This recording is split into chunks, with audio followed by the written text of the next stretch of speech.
this computer. Okay, there we go. All right, good day, everyone. Welcome to the March edition of Inside the Block.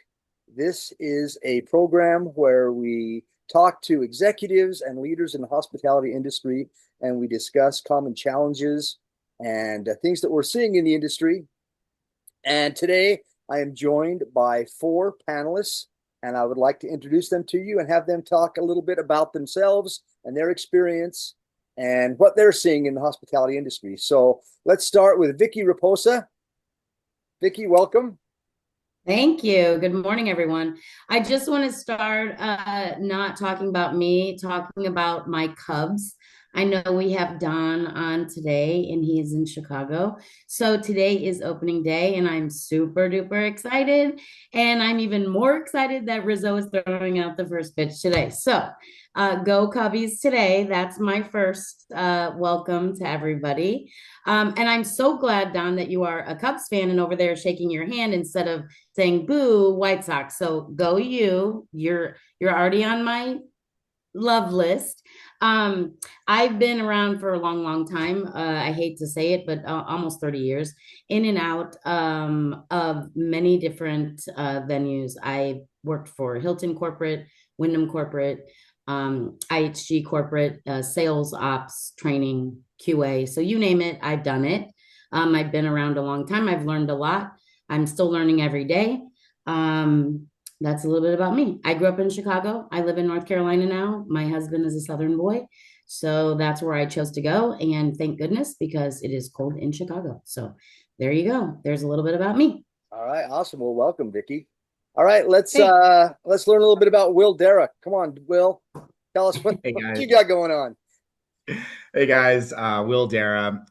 So I started my career in independent hotels. So I did the opposite of Vicki. I decided that I didn't want the brand to tell me what to do, that I would have to create my own tech stack myself. And so I've got a lot of experience working with companies like, at the time, right, Sabre Hospitality Solutions, Travel Click at the time, Preferred Hotel Group, Milestone, a number of different sort of independent CRS type of companies.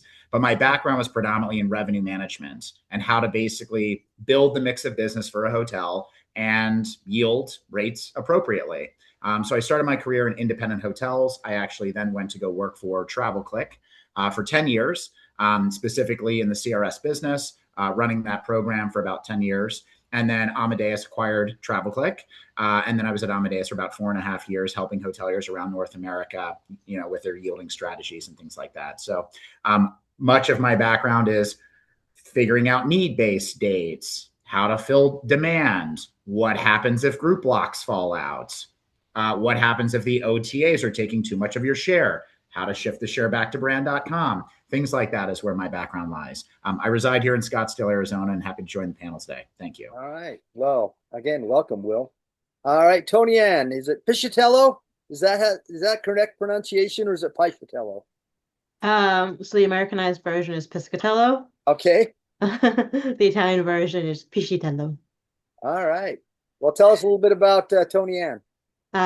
So right out of college, I went right into the hospitality industry, going to operations. I worked for 7 different hotels throughout my career. And then after working housekeeping and night audit and front desk all in the same week, I was like, okay, I'm ready for a normal 9 to 5. And that's when I joined Amadeus Hospitality. And I was with Amadeus for 7 years as an executive assistant and event planner. And then just recently I joined Roomrate because I know how it is from the meeting planner side, what happens when we're trying to get rooms or we book too many rooms and we need to figure out what to do. All right. I'm loving the broad background of our panelists. All right. Finally, we have Don Barnett. Tell us a little bit about what you got going on, Don. Man, so I have been in the hospitality business for over 20 years. I started in hospitality. I've been in sales pretty much the entire time. I've worked at a variety of different types of properties. I've worked at airport, downtown Chicago, resort. I've opened properties. I've worked for multiple properties. And I'm fortunate now to work at the best job I've ever had. I'm director of sales and marketing at LondonHouse Chicago. This year will be 9 years that I've been there. It's the longest I've ever been at a job. And uh, like I said, it's the best job I've ever had. We have an amazing team. I've got a great boss, and we just so happen to have a great location and a great product. But the team and the discretionary effort that everybody puts into their job there really helps us stand apart from the rest. All right. Well, so you're at LondonHouse Chicago. Tell us about the property. Tell us what makes it so special. Well, we're in this landmark building where our tagline at London House is "It starts here." And the reason we chose that is for a couple reasons. One is it's on the site of Fort Dearborn, which was the very first structure in Chicago, what would become Chicago. So we're literally on the spot where Chicago started. Then we're also located at the start of the Mag Mile heading north, the Cultural Mile heading south. So everything starts at London House. So we have this premier location right in the heart of downtown Chicago. We're a luxury lifestyle hotel. We're a Curio by Hilton. So we're very authentic to the city, but we have a very boutique feel to it, despite it being part of, the Hilton chain. With Curio, we have, we're more boutique style in that way. But 452 rooms and great meeting space with these fantastic views of the Chicago River. We have this view right down the Chicago River that I call the urban Grand Canyon, because it's got this iconic view that you can't beat. So we do great for weddings, groups, and events. We have a fantastic banquets team and some of the best food in the city for banquet events and weddings. So it's again, best job I've ever had, and the team that surrounds me it makes it that much easier to work there. All right. Well, you have sold me. Next time I'm in Chicago, Yes. that's where I'm going to stay. That sounds like a great property. So where you need to go is the rooftop. He's underplaying the rooftop. Anybody can walk off the street and go up to their rooftop and get one of the most incredible pictures right down that Grand Canyon view that you're talking about, Don. It's an incredible view up there. Yeah, it's awesome. It does sound awesome. All right. Well, my name's Lon Hudman. I am serving as the moderator today, and I come to the hospitality industry from the more on the buyer side. I spent 20 years in event production, owned my own event production company called Phase 4 Productions. And so I was more on the buyer side and purchasing rooms for companies that we were doing events for, or for my crew as we would travel and do these different events. But again, I'm excited to host this segment. And today we're going to take on the topic of RFPs and the RFP process. And I'm going to begin with the thesis that I believe that the RFP process is broken and it needs to be changed, fixed, or replaced. And beginning with that thesis, I would like to get your opinion as to what you think of the RFP process as it currently exists. And I'll start with you, Will.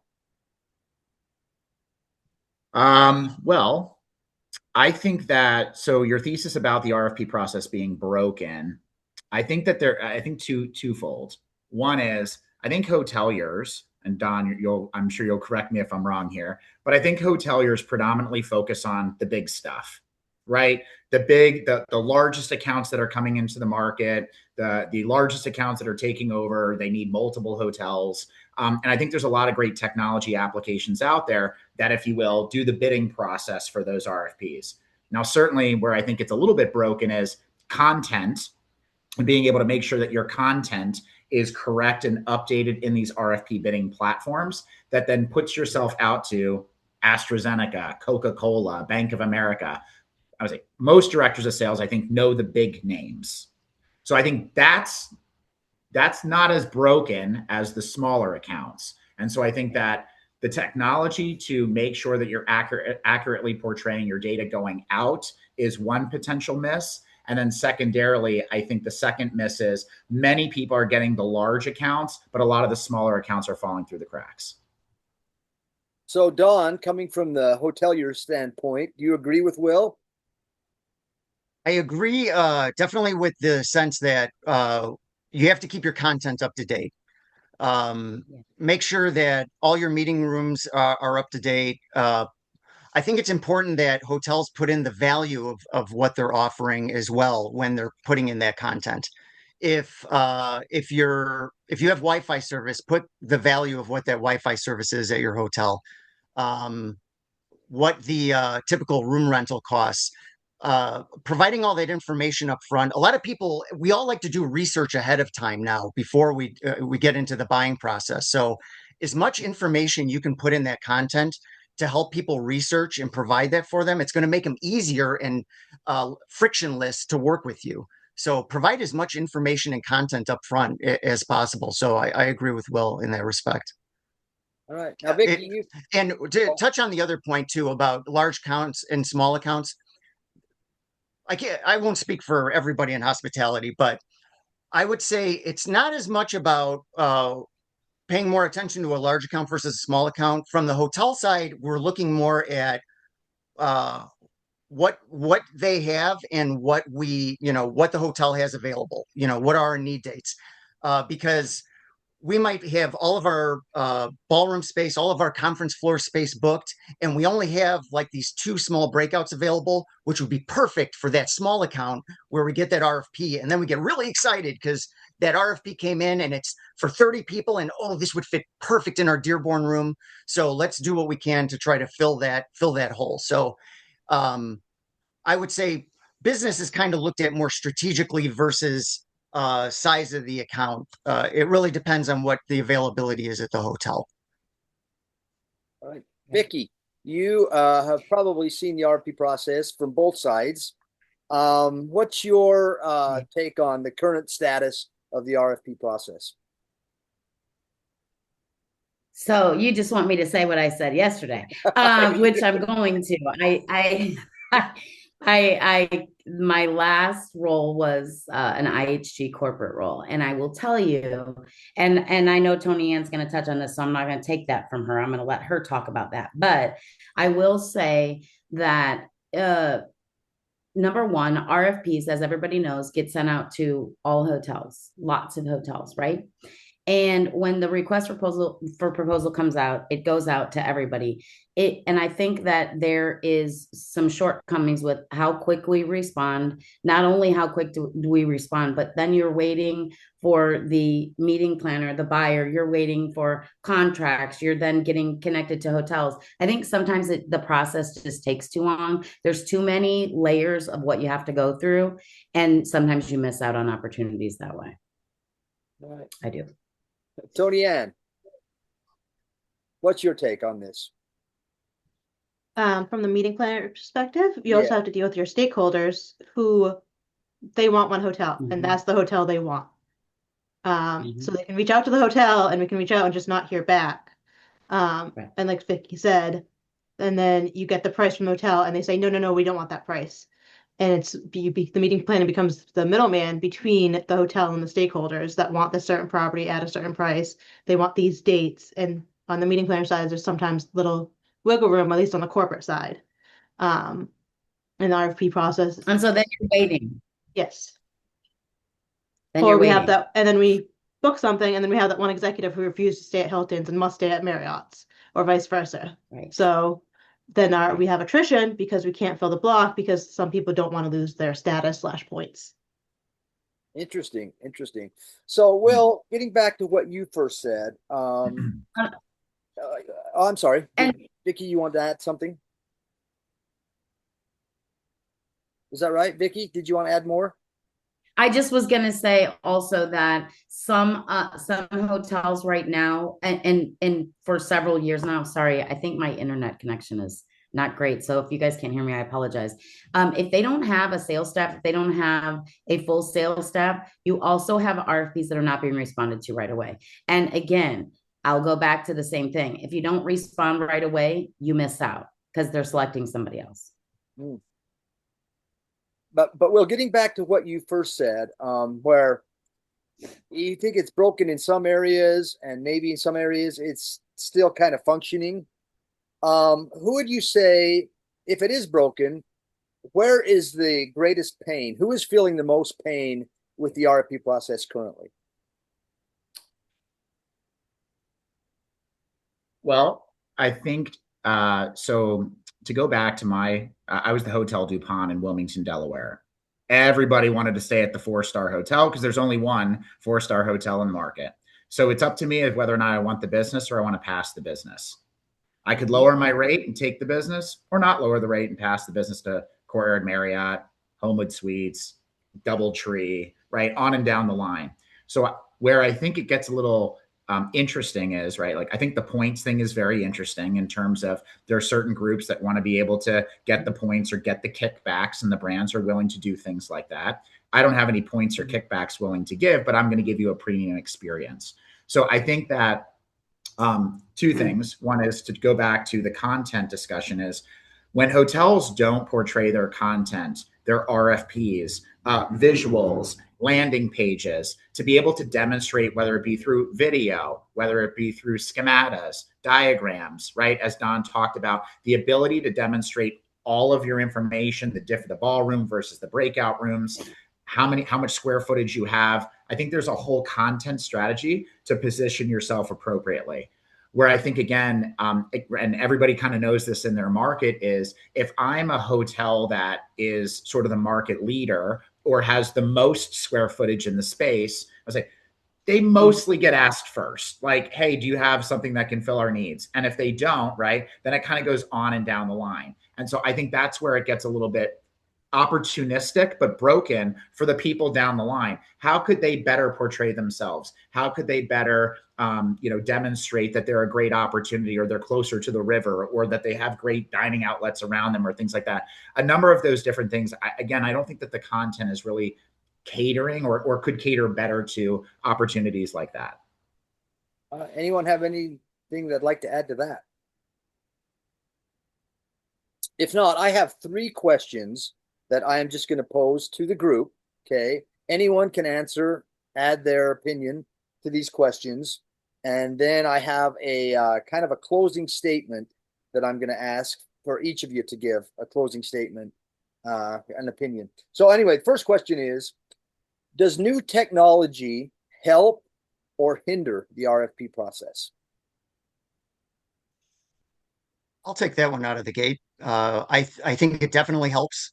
I mean, all everybody talks about right now is AI. So, and there's such simple ways to use it. And then we haven't even scratched the surface, I think, on some of the ways we can use it. But a simple example is Cvent now implemented AI responses when you're getting RFP questions, which will help speed up, answering those RFPs. I put together at our property a follow-up email engine where it's something where our sales managers can plug in who the group is. They'll schedule out when they need to follow up with a meeting planner, and then it'll prompt the sales manager to reach out and ask or provide information on some of the intangibles in the area. Hey, as you're making your decision, here's some things in the area that might be relevant.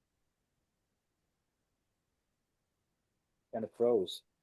Everybody. Oh, here's another follow-up email that's providing some reviews on the property and other groups that provided feedback on groups similar to yours. So I think there's just ways we can use AI to help expedite the process, because I couldn't agree with Vicki more when it comes to speed and response.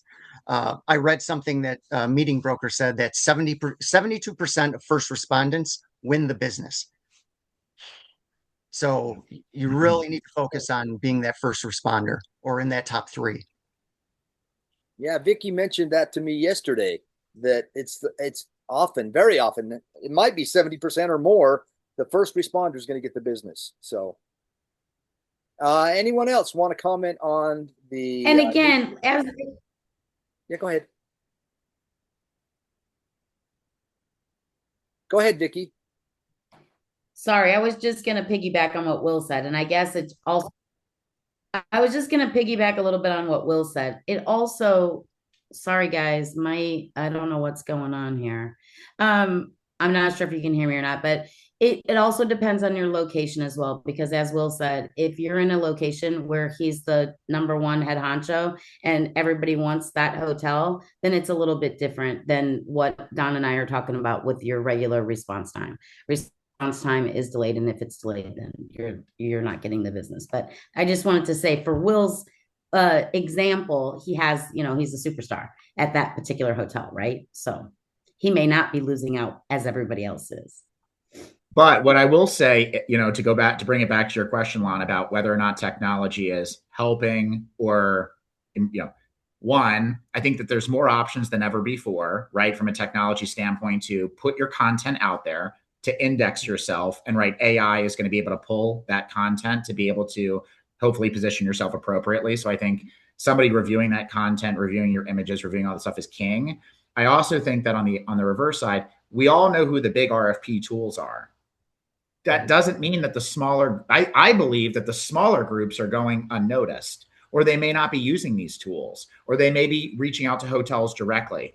And so I think that there's a real opportunity, and I know RoomRite is here, right? I think RoomRite potentially poses a great opportunity for when there's attritionable inventory or when there's need-based dates. How is that being sold on a closed B2B loop program to smaller groups, to bring those groups into the fold that maybe the large groups fell out and smaller groups are able to enter, right? So I think that there's a tool which RoomRite could provide that allows for that. I mean, Don, what do you think in terms of, tools that really help, whether they be large, middle, or smaller groups, be able to book hotels effectively? Like, what tools do you see are helpful in this area? There's a few. I had a few thoughts, and they kind of hover around what you're talking about. I think RoomRite has a great solution as far as addressing attrition and helping those bigger groups sell to those smaller groups. That's a great solution. To go back to what you said about content, there's a great company, I know you know it, called Hover, where especially independent hotels have a huge opportunity because they have vanity sites that a lot of the big brand or big box hotels don't have. And it allows you to put custom videos on your website. And it's so easy to use. We use it at London House, and it's a game changer. So it's another one I highly recommend. And if you're a hotelier and you're trying to find technology and you don't even know where to start, there's a woman named Jasmine Saliga who started a company called Afixify, which is an RFP process site where you can go in and say exactly what you're looking for, and she'll match you with the best companies, the best tech companies to help you with what your need is. So and like you said, there's just so many tools out there, new things popping up every day. But there's just three examples right there that really make a difference. Another one I'll mention is Amaze Insights, which is more on the reporting end, but can really simplifies all of the reporting that you pull from Delphi or whatever your CRM is. And that's another great company that I would highly recommend. Great. So the consensus is that technology is certainly helping, not hindering the process right now. All right, great. So let's move on to the next question. Next question is, what one change could we make today that would improve the RFP process? I hate to keep jumping in and going first, but I got one. Okay, great.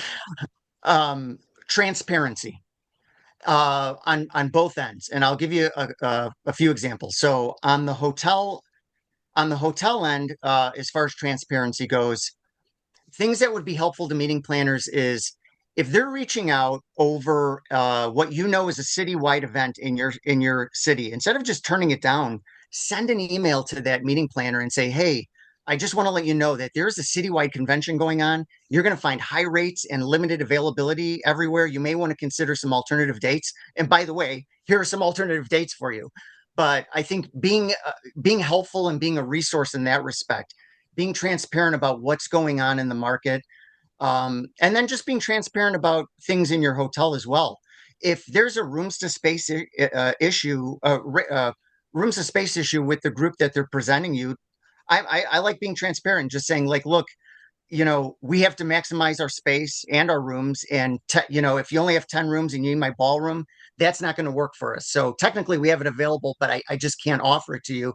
And I don't, I think people appreciate the honesty and the transparency. I think on the meeting planner side, what would be helpful to hotels is be transparent about whether or not you're just fishing for rates in a market. Because we get inundated, especially on Cvent, we get inundated with so many RFPs. And sometimes we have the good fortune of being told, oh, we're also looking in Indianapolis, Chicago, Dallas, Denver. Okay, well, now I know that you're just, my chances of winning this business are probably like at 5%. So how much time do I need to invest in this? Because you might be presenting an RFP that would be the perfect fit for our property, and I want to go all in. But if I know that you're sending this out to 5 different markets, you just need a price. So instead of asking us those 40 questions and me going all in on something that I might not win, just say, hey, we're looking for prices in the market right now. Do you have a bit availability? What's the price? And, maybe 2 or 3 major questions that the client might have that we can answer. But that kind of transparency would be really helpful in getting responses back quicker. No, that's a great suggestion. I love that answer, transparency. Tonianne, from the meeting planner side, can you come up with one change that would really help kind of start to fix at least the RFP process? I'm with Don, transparency from the meeting planner side, because we need to know we're not wasting our time going after a hotel that has that citywide conference or who already has huge conference booked. We need to go back to our stakeholders with, okay, this hotel is including breakfast. It does have parking. It's on our side to go back to our stakeholders and have the transparency that we're not wasting our time looking at different hotels and the big city that has that event. Hopefully the meeting planner did their homework and already knows there's a big convention going on, but the transparency is huge because we're going to be chasing the rates, chasing the questions about breakfast, parking, what upgrades we get, like how many, like everything we need to know to make the decision and present it to our stakeholders. It's just easier if we have that transparency. Yeah, more information, the better. And unfortunately, we do have to shop for rates because we may want this one hotel, but the stakeholders say you need to show us 3 hotels and go off the price point from there. Right. Will, Vicki, anything to add? I would just say that I think it's the searchability, right? Meaning like I'm looking for a hotel over, is it these specific dates, or I'm flexible with my dates. I want parking included. I want a pool. I want, to be close to restaurants. I just think that the searchability of the criteria that the meeting planner is looking for, and then how hotels can tee up their content in sort of a comparable chart to make it simple and easy would be hugely valuable for the meeting planner side, but also on the hotel side to know how they're stacking up against potentially who they're bidding against. And so if you know that, gosh, somebody's got a swimming pool and I don't have a swimming pool, and that's really important to them, am I going to have to play a little bit harder and give them a better rate or something if I really want to win the business? Where can I actually gain my leverage? And so I think it's like a comparison tool that could be valuable on both sides. All right, Vicki, anything to add? Well, I'm last, so I really don't have much to add. That transparency is a big thing for all of the reasons that Tonianne and Don said, as well as rebates. A lot of Smurf business, a lot of that, not necessarily the corporate side, but other business. So transparency on both sides is super important, and it would make things so much faster and easier if we just knew. Okay. Well, we're almost out of time. So it is time for our final statement. And here's the final question. Is the RFP process, is it broken and just need to be repaired, or does it need to be replaced entirely? Can it be fixed? I think it can be fixed. I don't know that it's I won't say that it needs to be replaced because I don't know what that answer is. Right. I don't know how we would replace it in its current state without giving that a lot more thought. But I do think that it can be repaired. And like I said, I think starting with transparency would help a lot and help speed up the follow-up time and lead response and things like that. So I do think that it can be fixed. Okay, great. I agree on the enhanced side of things. Enhanced is what I'll use as my word. Again, Don rattled off 4 amazing companies that are not plugged into the tech stack. Right. Imagine if Cvent decided to bring in video. Imagine, I mean, there's small little tweaks and partnerships. If everybody wanted to play together, this could be enhanced, and I think a lot of this could be fixed. The question is whether or not should we build it by ourselves? Should we partner with somebody else, right? This is the always buy, build, partner questions that technology providers have. But I think, again, if there was a coalition of people who wanted to fix the RFP process and they started to outline the opportunities in which there's people playing in here and there's a huge platform over here and there's opportunities to enhance, I think that that there's a real opportunity right there that would help a lot of hotels and meeting planners. Okay, Vicki. Repaired or replaced? No, repaired for sure. Again, to say to replace it, how would you do that right now? So it can be repaired, I do believe, and with everything that Will and Don have already said. So, and Tonianne, are you going to agree with the group? I'm going to go in a different direction and say evolve. It needs to evolve to something else. It needs to be better and improved. So not necessarily repair it, but just make it better and change the way it works. I want to point out we've just been joined by Teresa Guastella. And Teresa just wanted to kind of pop in and thank everyone, I believe, for participating in our Inside the Block segment. So I'll give you a few minutes to just say hi to everyone, Teresa. Thank you, Lon. Yeah, so most particularly, Don, I wanted to introduce myself and also just tell you thank you for making the time. I know time is a commodity and we value that. And we just really appreciate you taking the time with us to talk about. My pleasure. And nice to meet you. Likewise. And then, of course, internally, you guys know I appreciate all of you.